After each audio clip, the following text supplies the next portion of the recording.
আসসালামু আলাইকুম। দেখুন আমি কি নিয়ে এসেছি। কি ভাবছেন এটাকে আমি এভাবে আম মাখা করব? না, একদমই না। এটাকে আমি লবণ দিয়ে 10 মিনিট মেখে রেখে ঠান্ডা পানি দিয়ে 5-7 বার ধুয়ে নেব। ধুয়ে নেওয়ার পরে ফিরে আসছি। আমগুলোকে আমি 7 থেকে 8 বার পানি দিয়ে ধুয়ে নিয়েছি। এগুলা ধোয়ার কারণ হচ্ছে ভিতরে টক ভাবটা চলে যাবে। এখানে আমি 1 কাপ আমের জন্য 1.5 কাপ পরিমাণে চিনি আর একটু শুকনা মরিচের গুঁড়া দিয়ে মেখে রেখে দেব 15 মিনিট।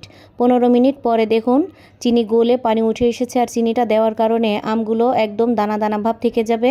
একটু ফুড কালার দিয়ে দিলাম, আর একটা মশলা রেডি করে রেখেছিলাম আমার আগের ভিডিওতে, সেটা দিয়ে দিয়েছি এবং আমি চুলাতে দিয়ে দিয়েছি এটা প্যানে।